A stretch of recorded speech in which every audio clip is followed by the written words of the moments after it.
ভুবনপুর গ্রামে ধীরে ধীরে নেমে এসেছিল সন্ধ্যার অন্ধকার। আকাশে জমে থাকা ঘন মেঘে ঢেকে গিয়েছিল চারিদিক। নদীর পার, গ্রামের কাঁচা পথ, এমনকি গাছপালাও। দূরে কোথাও মেঘ গর্জে উঠছিল গুড়গুড় শব্দে। মনে হচ্ছে আর একটু পরেই নেমে পড়বে ঝুম বৃষ্টি। ঠিক এমন সময় প্রতিদিনের মতো আজও জমে উঠেছিল শিবেন কাকার চায়ের দোকানের আড্ডা। আকাশটা যেন ভারী হয়ে উঠেছে পুরো। মনে হচ্ছে বাদলা নামতে আর বেশি দেরি নেই। তাই তো মনে হচ্ছে। তা তুই মেলার দিকে যাসনি? পুজো উপলক্ষে তো এবার বেশ বড় মেলা বসেছে রে। খুড়ো, তুমি তো জানোই শিবেনদার দোকানে সন্ধ্যার আড্ডাটা না দিলে কোনো জায়গাতেই গিয়ে শান্তি মেলে না। এই, ওই রাকেশদা আসছে না? রাকেশদা আসলে বরং তারপর না হয় আমরা সকলে মিলে মেলার দিকে যাব। বেশ বেশ, তাই যাব। তবে আজ রাতের কথা তোদের মনে আছে তো? যদি আবার সেই কালো ছায়া নেমে আসে গ্রামে। খুড়ো, শুভ দিনে এসব অশুভ কথা তুলো না তো। আর তারপরও তো কালনন্দন গুরুদেব তো অনেক আগে সেসব গ্রাম থেকে তাড়িয়ে দিয়েছিল। তারপরও কেন এসব নিয়ে কথা বলছো বলো তো? শিবেনদা, তুমি আর রাকেশদা যে এসব বিশ্বাস করো না সেটা আমরা সবাই জানি, কিন্তু গুরুদেব যাবার সময় স্পষ্ট করে বলে দিয়ে গিয়েছিলেন তিনি মারা গেলে আবারও সেই কালো ছায়াটা নামতে পারে। কিন্তু গত বছর পুজোর সময় তো কিছুই হয়নি। সে বছরও কিছু হবে না। তোমরা শুধু শুধু ভয় পেয়ে বসেছো। এটা ভয় পাওয়া নয় রে, এটা হচ্ছে সতর্ক থাকা, বুঝলি? যেটা তুই আর রাকেশ কখনোই মানিস না। গুরুদেব যখন চোখের সামনে সব দেখিয়েছিল তখন তোরা বিশ্বাস করলি বটে, কিন্তু তার আগে পর্যন্ত ওই কালো রাত নিয়ে তোদের শুধু অবিশ্বাসই ছিল। আচ্ছা খুড়ো, ওসব কথা থাক, কিন্তু রাকেশটা এখনো এলো না কেন বলো তো? আরে আসুক না রাকেশ দা, একটু দেরি করে আসুক। তোমাদের দেখে যদি দু একজন খদ্দের চা খেতে বসে তবে আমারও একটু রোজগার হয়। নয়তো গ্রামে সবাই তো বটতলায় মেলায় গিয়েছে। এদিকে আমার দোকানটা একেবারেই খালি পড়ে আছে। এমন সময় রাকেশ দা গ্রামের রাস্তা দিয়ে হেঁটে এসে সোজা শিবেনদার চায়ের দোকানে ঢুকে বসে পড়ল বল্লভদার পাশে। এদিকে ঘন ঘন বিদ্যুৎ চমকাচ্ছে আকাশে। কি গো খুড়ো, আজ বেশ আড্ডা জমিয়ে ফেলছো দেখছি বল্লভদার সঙ্গে। তা তোমরা এখনো মেলাতে যাওনি? তোর জন্যই তো এতক্ষণ অপেক্ষা করছিলাম। আচ্ছা চল এবার মেলার দিকে যাই। না গো খুড়ো, আমি এখন যাব না। তোমার মনে আছে আমার ভাগ্নে সতীশের কথা? 2 বছর আগে যে দুর্গাপুজো এসেছিল, আজ সে আসছে কলকাতা থেকে। সে এলে আমি ওকে নিয়ে যাব মেলায়। আর শুনেছি সঙ্গে ওর একজন বন্ধুও আসছে। তা বেশ ভালো কথা। কিন্তু তুই কি ওদের নিচে ঘাটে যাবি না? শহরের ছোকরা একা গ্রামের রাস্তা দিয়ে আসা, সেটা তো ঠিক হবে না রে। আর খুড়ো বলো না, আমি তো আগেই বলেছি ঘাটে গিয়ে ওদের আমি নিয়ে আসবো। কিন্তু সতীশ বলল, মামা আমি আর ছোট্ট নেই, ঠিক আমার বন্ধুর সঙ্গে চলে আসতে পারবো। তাই আমি আর কিছু বলিনি। বেশ বিদ্যুৎ চমকাচ্ছে আকাশে। নদীর জলে বৈঠা চালিয়ে গ্রামের ঘাটের দিকে এগোচ্ছে মাঝি। নৌকাতে বসে 2 জন যুবক, বয়স আনুমানিক 22-23। বাবু, এই যে প্রায় ভুবনপুর গ্রামের কাছাকাছি চলে এসেছি। ওই যে সামনেই গ্রামটা চোখে পড়ছে। হ্যাঁ গো কাকু, সেই 2 বছর আগে শেষবার মামার বাড়িতে এসেছিলাম। মাঝখানে পড়াশোনার চাপে আর পুজোয় আসা হয়নি। তবে এবার বন্ধুকে নিয়ে যাচ্ছি। সাবধানে যেও বাবু, দেখছো না আকাশে কি ঘন মেঘ জমেছে, কখন বৃষ্টি নামবে কে জানে। হ্যাঁ কাকু, ঠিক আছে।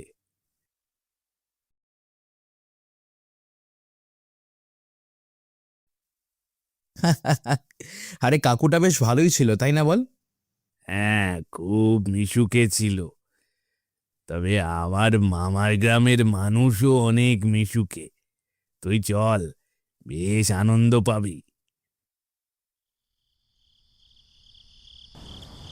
গ্রামের সকলেই মেলাতে গেলেও এখনো যায়নি রঘুনাথ ও তার স্ত্রী। মন যেন বেশ ভার হয়ে আছে তাদের। রঘুনাথ একজন দিনমজুর, যেখানেই কাজ পায় দিনে কাজ শেষ করে সন্ধ্যায় বাড়ি ফিরে আসে। তবে আজ কয়েকদিন ধরে তার কাছে কোনো কাজ নেই, তাই সে সকাল থেকে রাত পেরিয়ে ঘরেই বসে আছে। ওগো, আর কতক্ষণ ধরে এইভাবে বসে থাকবো বলো দেখিনি? কি আর করব গিন্নি, সকলে বউ বাচ্চা নিয়ে মেলাতে ঘুরতে গেছে। আর আমি তোমাকে এবার পুজোতে একটা নতুন শাড়িও কিনে দিতে পারলাম না। আহা, হয়েছে, এভাবে বসে বসে মনটা খারাপ করো না তো। কয়দিন ধরে কাজকর্ম কিছু নেই, আমি বুঝতে পারছি। শাড়ি যে কিনবে টাকা তো থাকতে হবে নাকি? ওসব নিয়ে তো চিন্তা করো না তো। ভাগ্য করে তোমার মতো একজন বউ পেয়েছি গো। আর 4 দিন ধরে কাজ ছাড়া বাড়িতে বসে আছি, আর তুমি একটা কথাও বলনি, বরং বাপের বাড়ি থেকে যা পেরেছো তাই এনে সংসার চালাচ্ছ। ওসব বাদ দাও তো। বাবা এবার বলেছে তোমার জন্য একটি ব্যবসার ব্যবস্থা করে দেবে। ওসব দিনমজুরি কাজ আর করতে হবে না। কি বলছো গো? শ্বশুর মশাই আমাকে মেনে নিয়েছেন? কই, আসার পরে তো কিছু বলনি। বললাম তো। এখন তা শোনো, আমরা না হয় এবার নবমীতে বাবার বাড়ি যাব, বুঝলে? এখন চলো তো, বাবা কিছু টাকা দিয়েছে, মেলার দিকে গিয়ে একবার ঘুরে আসি।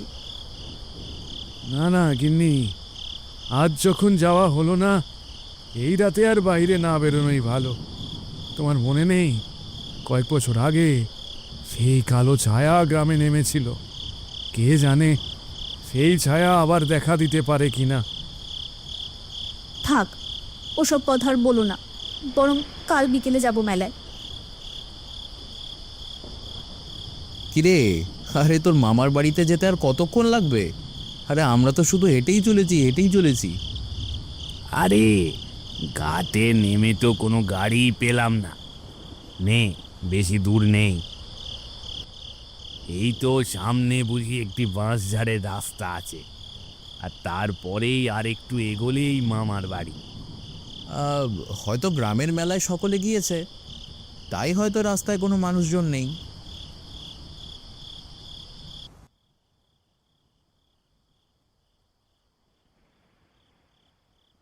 ইতিমধ্যে কথা বলতে বলতে তারা চলে আসে বাঁশঝাড়ের রাস্তায়। ঠিক তখনই শুরু হয় প্রচণ্ড ঝড় বৃষ্টি। ঘন ঘন বিদ্যুতের ঝলকানিতে রাস্তা এক মুহূর্তে আলোকিত করে আবার ঢেকে দেয় ঘন অন্ধকারে। কি রে, এই যে ঝড় বৃষ্টি শুরু হয়ে গেল, এর মধ্যে তো সামনে এগিয়ে যাওয়া ঘোরতর মুশকিল। আচ্ছা, একটু এগো দেখি, কোনো গাছ পেলে তার নিচে একটু আশ্রয় নেওয়া যাবে। হ্যাঁ, চল।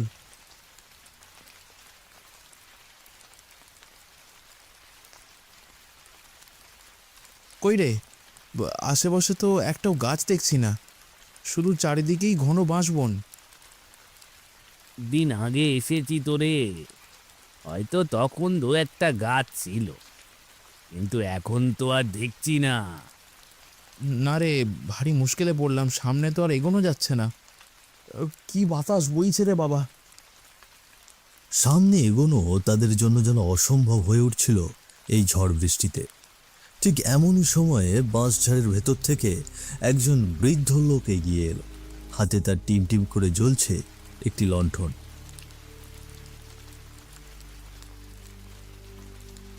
কি গো বাছারা, তোমরা এই ঝড় বৃষ্টির মাঝে এত রাতে কি করছো? আমি আমার মামার বাড়ি যাচ্ছি গো দাদু, শহর থেকে এসেছি। রাকেশ পাল আমার মামা। হো হো, বেশ ভালো তো। তা তুমি তাহলে রাকেশের ভাগ্নে? কিন্তু বাছারা, এই ঝড় বৃষ্টির মধ্যে আর সামনে এগোনো তোমাদের জন্য ঠিক না। এই তো এখানেই আমার ছোট্ট কুঁড়ে ঘর রয়েছে, তোমরা বরং আমার সাথে এসো। ঝড় বৃষ্টি কমে গেলে আমি নিজে গিয়ে তোমাদের রাকেশের বাড়ি রেখে আসবো। এসো। সতীশ, বলছি দাদুটার সাথে কি আমাদের যাওয়া উচিত? এই ঝড় বৃষ্টির মাঝে, তাও আবার গ্রামের পথ। না না, সামনে তো আর যাওয়াটাও সম্ভব নয়। আচ্ছা বেশ তবে। দাদু ঠিক আছে, চলো। ঝড় বৃষ্টি না কমা পর্যন্ত তোমার কুঁড়ে ঘরটাতেই একটু আশ্রয় নেওয়া যাক। ঝড় বৃষ্টির মাঝে বৃদ্ধটির সঙ্গে বাঁশঝাড়ের ভেতরে প্রবেশ করে সামনের দিকে হেঁটে এগিয়ে যেতে লাগলো সতীশ ও অঙ্কুশ। বেশ কিছুক্ষণ হাঁটার পরে একটি কুঁড়ে ঘরের সামনে এসে পৌঁছল সকলে। কুঁড়ে ঘরটি এত পুরনো ছিল যে দেখে মনে হচ্ছিল বেশ কয়েক বছর সেখানে কেউ থাকে বলে মনে হয় না। তবে বিপদে পড়েছে তারা, এই জন্য এসব নিয়ে আর বেশি কিছু না ভেবে বৃদ্ধ লোকটির সাথে তারা প্রবেশ করলো কুঁড়ে ঘরের ভেতরে। ও রামচরণ, দেখ তোর জন্য কি নিয়ে এসেছি। কত বছর বাদে আমারও পেয়েছি কচি কচি শিকার। তুই এদের বুঝে নে, আমি চললাম। এ কি বলছো তুমি?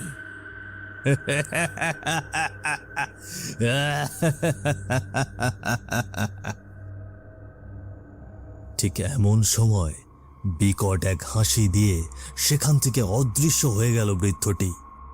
আর ঘরের এক কোণায় অন্ধকারের মাঝে ভেসে উঠল একটি পিশাচ, হাতে তার ধারালো একটি ছুরি। ঠিক তার পাশেই একটি খাটে শোয়ানো ক্ষতবিক্ষত একটি লাশ। কি হচ্ছে সব? আর ওই দাদুটা কোথায় গেল? ওরে বাবারে, সতীশ, সতীশ, এই যে আস্ত নরপিশাচ।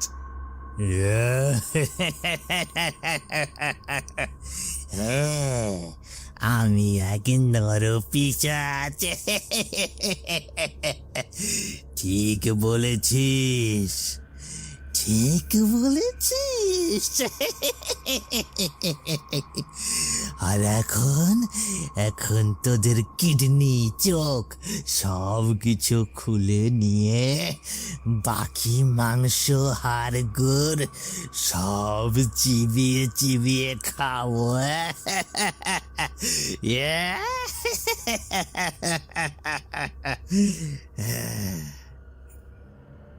ওরে ওরে অঙ্কুশ, ওই বুড়োটা যে আমাদের জালে জড়িয়ে এখানে নিয়ে এসেছে রে। না না, আমাদের এখান থেকে এখনই পালাতে হবে। পালাবি? কোথায় পালাবি? আমার এখানে যে আসে তার কিডনি, চোখ না বের করে যে আমি যেতে দিই না রে।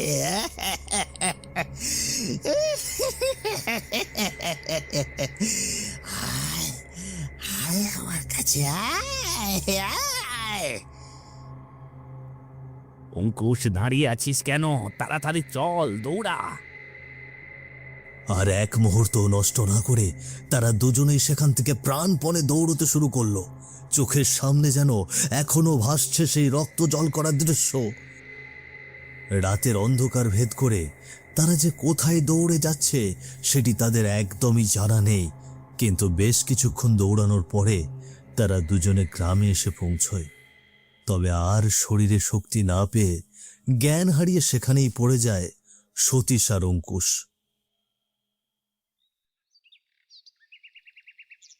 সকালের সূর্যের কিরণ পড়েছে ভুবনপুর গ্রামে।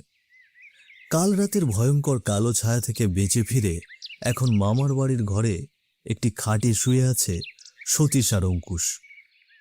সামনেই দাঁড়িয়ে আছে তার মামা রাকেশ, বল্লভদা ও গুনিন খুড়ো। বেশ কিছুক্ষণ পরে সতীশ ও অঙ্কুশের জ্ঞান ফিরে এলো। মেরে ফেলবে, ওরা আমাদের মেরে ফেলবে। আমাদের কিডনি, চোখ সব বার করে নেবে। বাঁচাও, বাঁচাও, কে আছো, আমাদের বাঁচাও। শান্ত হও তোমরা, তোমাদের কেউ কিচ্ছু করবে না। এই যে সতীশ, তুই এখন আমার বাড়িতে। মামা, মামা কাল রাতে। হ্যাঁ বলতো এবার বাবা, কি হয়েছিল কাল রাতে? কাল আমরা নৌকা থেকে গ্রামের রাস্তা দিয়ে হাঁটছিলাম, আর তারপর বেশি কিছুক্ষণ হাঁটার পরে এসে পৌঁছাই বাঁশঝাড়ের রাস্তায়, আর শুরু হয় প্রচণ্ড ঝড় বৃষ্টি। আর তারপর আমরা প্রাণপণে দৌড়াতে শুরু করি। তারপর তারপর আর কিছু বলতে পারছি না মামা। আমি বলছি। আর তারপর আমি আর গুনিন খুড়ো, তোর বল্লভ মামা মিলে তোদের খুঁজতে বের হই, কারণ অনেক রাত হয়ে যাচ্ছিল। তারপরও তোরা এসে পৌঁছাচ্ছিলি না, আবার তুমুল ঝড় বৃষ্টিও শুরু হয়েছিল। পরে তোদের গ্রামের মাঝে অজ্ঞান অবস্থায় পড়ে পাই। সব আমার দোষ, সব আমার দোষ রে, সব আমার দোষ। কেন মামা, তুমি নিজেকে কেন দোষ দিচ্ছ? আমি তো তোমাকে ঘাটে আসতে মানা করেছিলাম। তবে মামা, একটা প্রশ্ন ছিল, ওই প্রেতাত্মারা কারা ছিল? ওরা কারা? ওদের বিষয়টি মাথায় ছিল না বলেই তো নিজের দোষ দিচ্ছি রে বাবা। তোদের সব বলি, শোন তবে। আজ থেকে 2 বছর আগে হঠাৎ গ্রামে ছোট থেকে বৃদ্ধ সকলে কেমন জানি লাপাত্তা হয়ে যাচ্ছিল। কিন্তু তারা কোথায় হারিয়ে যাচ্ছিল বা কে বা তাদের লাপাত্তা করছিল তার কিছুই জানা যাচ্ছিল না। তারপর মামা? আর তারপর একদিন ওই বাঁশঝাড়ের ভিতরে কয়েকজন গ্রামবাসীর চোখে পড়ে সেই বৃদ্ধ রামচরণ ও তার সাথী দেবাশিস 2 জন মিলে গ্রামের এক বৃদ্ধকে ধরে তার শরীর কাটা ছেঁড়া করে কি যেন বের করে নিচ্ছে। আর এটা দেখার পরে তারা এসে গ্রামে খবর দেয়। পরে লাঠি ঠ্যাঙা হাতে বেশ কিছু গ্রামবাসী সেখানে গিয়ে জানতে পারে তারা কলকাতায় এক অঙ্গ পাচারকারীর দলের সঙ্গে যুক্ত। আর ঠিক তখনই সকল গ্রামবাসী মিলে তাদের কুপিয়ে মেরে ফেলে। আর তারপর কি হলো? 1 বছর সবই ঠিকঠাক ছিল রে, কিন্তু সেই একই রাতে পরের বছর পিশাচ রূপে তারা আবারও ফিরে আসে। কেউ ভুল করে সেখানে গেলে তাদের কিডনি, চোখ সব বের করে তাদের হাড়গোড় সব চিবিয়ে খেত ওরা। তবে একদিন কানন্দন গুরুদেব তার তন্ত্রশক্তি বিদ্যা দিয়ে সব কিছু বন্ধ করে দেয়। হ্যাঁ হবে, গুরুদেব আজও বলেছিল তিনি যদি মারা যান তবে আবারও কোনো না কোনো এক সময় সেই পিশাচের দল আবার ফিরে আসতে পারে। কিন্তু এই বিষয়টা তোরা আর কেউ মনে রাখিসনি। আজ তোর ভাগ্নে সতীশ আর তার বন্ধুরা শুধু কপালের জোরে বেঁচে ফিরেছে। হ্যাঁ গো খুড়ো, তুমি ঠিক বলেছ। পুরো ঘটনা শুনে একদম নিশ্চুপ হয়ে গেল অঙ্কুশ ও সতীশ। তারপর সেই ভুবনপুর গ্রামে একজন কাল তন্ত্রবিদ্যায় অন্তর্ভুক্ত গুরুদেবকে এনে চিরতরে সেই প্রেতাত্মাকে ধ্বংস করে দেয় গ্রামবাসীরা। আর এই ঘটনা গ্রাম থেকে কলকাতা শহর পর্যন্ত ছড়িয়ে যায়।